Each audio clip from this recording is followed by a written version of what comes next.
I want to share with you one of the most important tools that I use in trauma therapy with my patients. And as you hear me describe this, you might find that it would be useful for you too. It is a great tool for pacing and managing difficult emotions, for giving yourself a break. And it's a way to work with the subconscious that creates a relationship of listening to yourself and tuning into yourself and being kind to yourself, and then also being able to put difficult emotions and feelings away for a while with a promise to step back to them. So, the name of this exercise is container. And I have been really surprised when I have patients come in who've done other deep trauma therapy, including EMDR, and they don't know how to do container. So, a therapist has never done this with them. And that really surprises me because after deep work in a therapy session, sometimes a person is having some dissociative symptoms or is really thrown into the depths of emotional feelings and overwhelm. And I personally cannot imagine sending someone out the door like that. So it is so important, even for the subconscious who's learning to build trust with the therapist and the process, to know that there's going to be a way to regulate, and that helps the subconscious learn to have trust that it's okay to step into difficult feelings and let some of that grief move through you, because you're going to be okay and be able to take a break and step out of that deep pain. So you probably can see why that would be really important. Um, so yeah, I've been surprised. In fact, I don't think any patient I've ever seen has ever learned this before. And that's interesting to me because I learned it during my EMDR training as a very important piece of doing the EMDR process. And I actually use it, I think, in almost every single session that I do. And now my patients are so used to the routine of it that even if we don't go into really deep stuff at the end of the session to wrap things up, I always ask if they want to do container. And the vast majority of the time they do. So if you don't know what EMDR is, it's one of the modalities for doing reprocessing work. And there are others. There's other ways that I take my patients internal into deeper feelings, sometimes using the body, somatic experiencing, and going in through the sensations and the emotions and getting to those places where they feel safe to experience emotion that maybe they haven't been able to. So, what is container? Um, so, EMDR training is very extensive. In fact, mine was, I think, 50 hours. And this was taught as a very important piece to do after deep work sessions, and to even like teach it to the patient and learn and know that they're capable of doing it before you step into deep work, so that they're not in a place of distress that you can't back out of when needed. So, container is a mental exercise. Our brain loves visualizations, and we kind of want to have a relationship established with ourselves where we know how to listen to ourselves and can get a little bit creative and let ourself communicate with us, um, that in ways that maybe we're not used to, because your brain is going to come up with a picture. So we'll see what happens. So what I like to do is, I'm teaching this for the first time, is have you imagine maybe something a little bit distressing, and we're going to imagine what it feels like to put that in a container. So what I do when I walk people through it, and at the end of this video, I'll do a quick run through it of exactly how I do it at the end of a session. So, but I'm going to explain it a little more thoroughly as we go through this first time. So we want to remind the subconscious that we're not sweeping anything under the rug.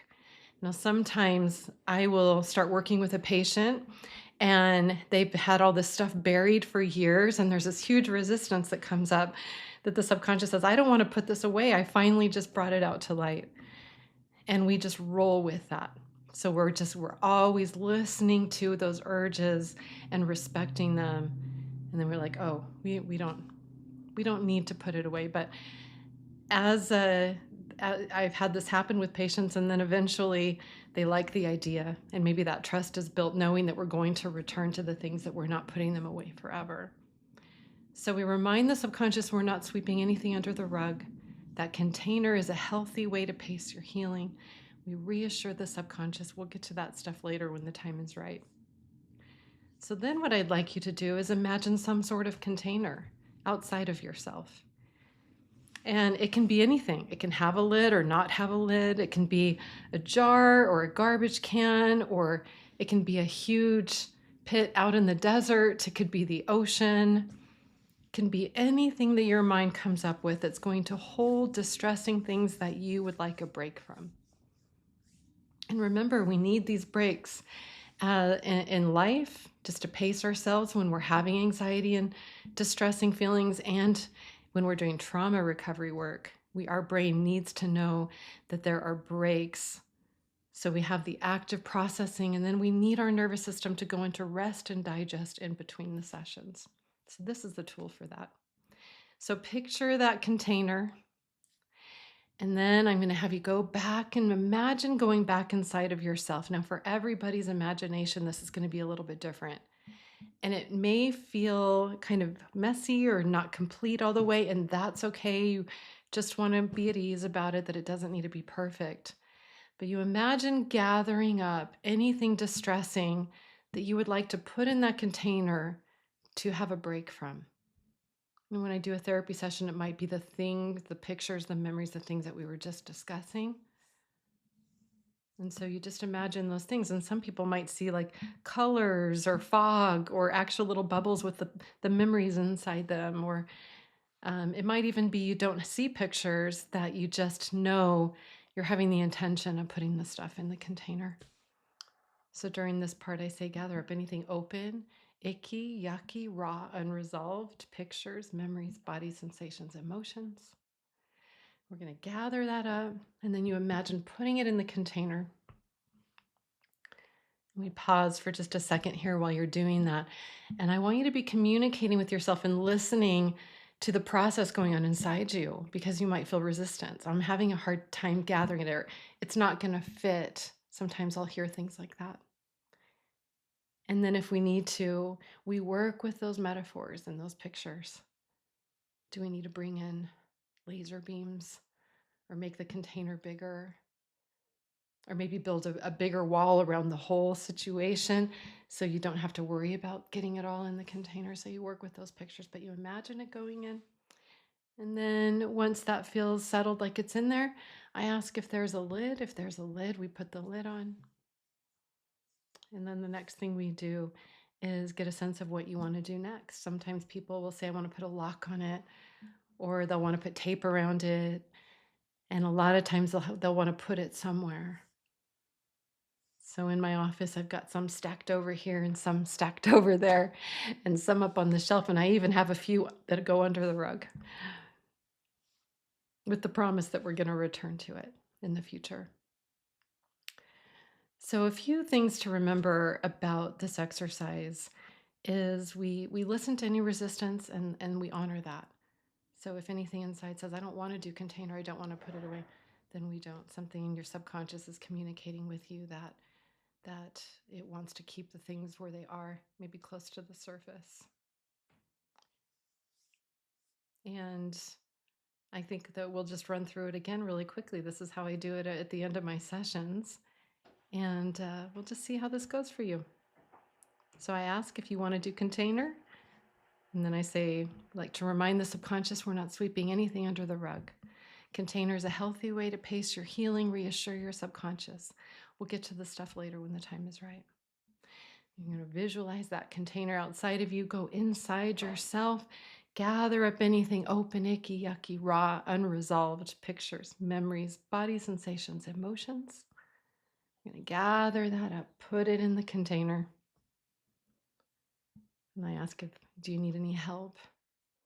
Go ahead and listen to yourself of what you need. And then is there a lid that needs to go on? Let's put the lid on.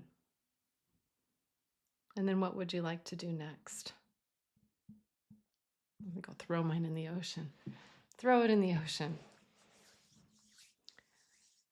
So I have occasionally had a patient say, when we start the session, we forget, we don't go back to the container. And that's been kind of a rare thing because the subconscious just knows that going to therapy is revisiting deep things. But what we do is let's go back to the container. Let's go back and usually it doesn't come up again where we need to start a session by, okay, let's go in and do an exercise of opening the container. But that's okay if that's communicated from the internal world of the person and they want to do that and need to do that. So I hope you find this exercise helpful in times of distress where you're needing a break. It's such a different thing than repression or dissociation where we're putting the stuff away and avoiding it.